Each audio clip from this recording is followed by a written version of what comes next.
Agenda a la carta. Todos los jueves de 19 a 21. Agenda a la carta. Por realpolitik.fm. Conectado a nuestro segundo entrevistado de la noche, Federico Freddy Storani, referente a nivel nacional del radicalismo. Un gusto, como siempre, tenerlo. Freddy, Tomás quien te saluda. ¿Cómo estás? ¿Qué tal? ¿Cómo están ustedes? ¿Me escuchan? Te escuchamos perfecto. También ahí me corroboran que se te ve perfecto también, así que estamos listos para comenzar. ¿Cómo estás, Freddy? ¿Cómo vienen siendo las últimas semanas? ¿Agitadas? Ahora vamos a estar entrando en detalles, ¿no? Pero me gustaría primero que nos cuentes cómo estás respecto a lo que es la política actualmente, ¿no? Estás teniendo conversaciones con tus colegas, estás también metido en lo que están haciendo las internas del radicalismo. Sí, por supuesto, las conversaciones con los resguardos y cumpliendo todos los protocolos del caso, la mayoría de ellas virtuales, se realizan. Por ejemplo, Uh-huh. ayer mismo hicimos una reunión con todos los militantes de la sección segunda. La sección segunda tiene como ciudades más importantes a Pergamino y San Nicolás. Es la zona que va hacia la ruta 8 y la ruta 9. Y señalo esto desde el punto de vista geográfico porque días antes lo hicimos también con la sección primera, que es el Gran Buenos Aires, zona norte y oeste. Y la próxima semana lo haremos con la sexta sección, que ya es mucho más lejos geográficamente, Bahía Blanca, Tres Arroyos y toda su zona de influencia, y con la quinta, que es Mar del Plata, Tandil y toda su zona de influencia. Con esto quiero graficar que la actividad se mantiene plena, porque yo creo que en este momento hay una emergencia de salud que hay que atender de manera prioritaria, que los partidos políticos tienen que mostrarse útiles en el más amplio y mejor sentido de la palabra. Uh-huh. Estamos instruyendo a nuestros comités que con todos los cuidados estén abiertos, que mantengan una actitud solidaria, que en algunos casos estén asistidos por médicos y personal de la salud militante nuestro, que los tenemos y muchos y muy bien calificados en toda la provincia de Buenos Aires, que puedan aliviar lo que son los centros que están más colmados en este momento, y además trabajos de solidaridad que la emergencia demanda, como por ejemplo la entrega de alimentos, de útiles, de prendas, de vestir, etcétera, etcétera. Eso lo estamos haciendo en no menos de 20, 30 lugares en la provincia de Buenos Aires, lo que a mí me pone contento, me reivindica con la política, porque la política, si bien no es asistencialismo, tiene en una de sus partes mostrar solidaridad con aquellos que pretende representar, además de la propuesta permanente de ideas.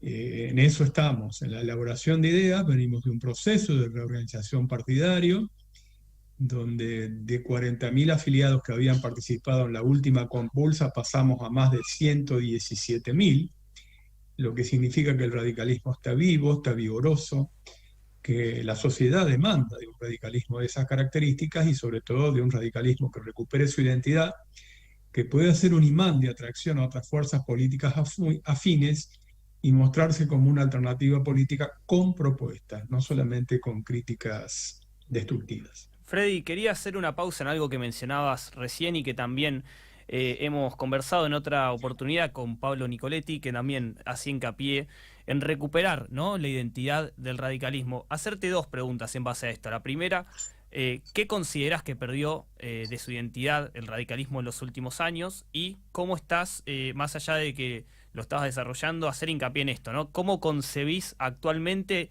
a la política argentina? Mira, para ir de mayor a menor, cuando uno dice perder la identidad, significa que se aleja de los valores que históricamente representó. El radicalismo, como cualquier partido político, tiene un plexo, un cuerpo de ideología. Ideología en un sentido no dogmático significan valores, creencias, ideas. Desde nuestro punto de vista, el radicalismo se sometió, para usar los términos del tango, como manso y sobón, digamos, a un proyecto que desde el punto de vista ideológico expresa mucho más una, una tendencia política, económica extremadamente individualista, neoliberal, muy egoísta, que ha resultado ser absolutamente ineficaz, inservible a pesar de la propaganda que se haga. Vos fijate que sin ir más lejos, muchos se asombran del discurso que dio el presidente de los Estados Unidos de Norteamérica, que es la primera potencia del mundo, en ocasión de los 100 primeros días de su gobierno, describiendo el Estado de la Unión, que es un discurso clásico, y allí retoma grandes líneas de lo que nosotros veníamos proclamando desde hace tiempo, es decir, un Estado eficiente pero muy fuertemente proactivo, que recupere la capacidad de una planificación indicativa, que ponga el énfasis sobre el estado de bienestar, el welfare state, que en su momento estuvo determinado por dos pilares, que es la educación pública y la salud pública, y fundamentalmente que trate de disminuir lo que hoy se ha hecho tremendo, que son las desigualdades, porque en medio de la pandemia, como el propio presidente de la primera potencia del mundo lo señaló, mientras hay sectores que han quedado totalmente en la marginalidad, en la pobreza, han perdido sus trabajos, otros, muy pocos, un 1% de la población, han multiplicado sus fortunas. Y esta tendencia obviamente tiene que ser claramente a la inversa, una distribución más equitativa de la riqueza, de lo producido y demás, con una intervención muy decidida por parte de los estados democráticos que planifiquen indicativamente. Perfecto, Freddy. En esta línea también, desde siendo vos, ¿no?, un referente desde hace muchos años del partido, llamar a una autocrítica, ¿no? ¿Qué errores crees que ha cometido la UCR en el último tiempo para llegar a este punto, ¿no?, a despegarse de su identidad? Bueno, mirá, yo por supuesto que no me saco el sayo, digamos, de lo que me toca, porque obviamente yo estuve a favor del acuerdo de la conformación de Cambiemos en su momento en aquella histórica convención de Gualeguaychú, que fue un debate amplio, democrático, profundo, bueno. Y en ese momento lo que perseguíamos eran las dos reglas de oro del sistema democrático, que es el equilibrio y el control del poder, que estaba totalmente desbalanceado en la Argentina, era muy visible eso. Las últimas elecciones habían sido ganadas en aquella época por Cristina Fernández de Kirchner con un 54% de los votos, y Hermes Wiener, socialista, que había salido segundo, solo había obtenido el 17% de los votos. Eso se trasladaba a los niveles parlamentarios y por lo tanto había un manejo muy centralizado y absolutamente arbitrario del poder. Y la segunda regla de oro de cualquier sistema democrático es la posibilidad de la alternancia en el ejercicio del poder. Si no hay alternancia, hay una tendencia a la hegemonía lleva al autoritarismo y, como ya se ha demostrado en muchos ejemplos en el mundo, también a una corrupción sistémica, algo que apareció a la luz también. Pero, y acá pongo la pausa, el radicalismo ayudó a que se conformara ese instrumento que dotó al pueblo argentino de una formidable herramienta electoral. Pero nuestra aspiración era conformar un gobierno de coalición que nunca existió.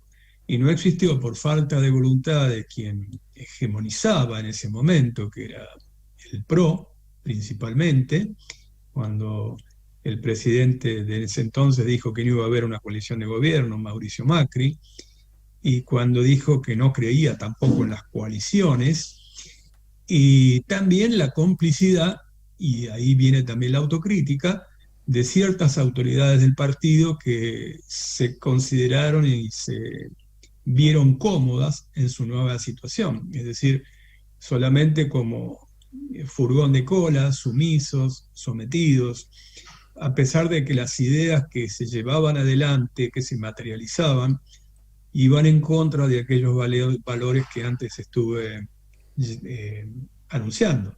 Simplemente para dar algún ejemplo que refresque aquella situación. Cuando nosotros, por ejemplo, criticábamos la política tarifaria, no porque no hubiera que recomponer las tarifas que estaban claramente atrasadas, pero se hizo con para decirlo metafóricamente, como carnicero y no como cirujano, porque nosotros entendíamos que había que favorecer a la pequeña y mediana empresa que genera empleo, que genera expansión, que fundamentalmente alimenta a los sectores medios de la población, dinamiza la economía y no castigarlas. Y bueno, en ese momento desde el propio gobierno se nos acusaba de desestabilizadores. Bueno, algunos de nosotros, yo ahí tomé una diferencia muy clara y planteé que el radicalismo debía recuperar su identidad. No romper nada, porque la tercera regla de oro es que si uno está viviendo una crisis larga, prolongada en el tiempo y extremadamente profunda, lo que corresponde es ampliar la base de sustentación y no achicarla. Pero aspiramos legítimamente a que sea con nuestras ideas, con nuestras identidades. Entonces la autocrítica fue haber tolerado, digamos, una conducción tanto nacional como provincial extremadamente complaciente, cómplice, que simplemente se satisfizo a sí misma con mucho de prebendas, de nepotismo y de aspiraciones puramente personales. Perfecto, Freddy, la última, antes de irnos al corte, van en esta línea también. ¿Estás de acuerdo con que parte todavía de la UCR esté en conjunto con Cambiemos? Bueno, yo creo que hay que mantener lo que hemos creado. Yo no soy rupturista. Lo que yo estoy planteando es incluso ampliar esto que hemos creado hacia otros sectores afines, por ejemplo, hacia la incorporación de lo que en su momento fue el Frente Amplio UNE, en sectores del socialismo, incluso sectores del peronismo. Te voy a dar un ejemplo práctico. Vos recordarás, porque tomó Estado Público, que nosotros estábamos trabajando en un acercamiento con un sector del peronismo como Labaña, que fue funcionario del gobierno de Alfonsín y fue un Sí. funcionario eficiente posteriormente de otros gobiernos.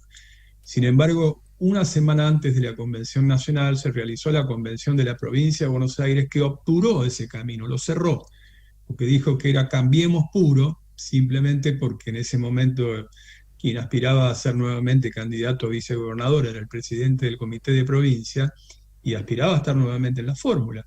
Y eso desechó la posibilidad de que se hiciera algo más amplio, más genuino y mucho más consustanciado con las ideas que nosotros hemos representado toda la vida. Perfecto, Freddy, te agradecemos como siempre la buena disposición y te esperamos nuevamente para seguir debatiendo y analizando la actualidad. Te mandamos un fuerte abrazo de parte de todo el equipo. Bueno, muchísimas gracias a ustedes y a disposición para cualquier otro momento. Un abrazo. Estábamos en comunicación vía Zoom con Federico Storani, Freddy, como se lo conoce en la política nacional y provincial, un dirigente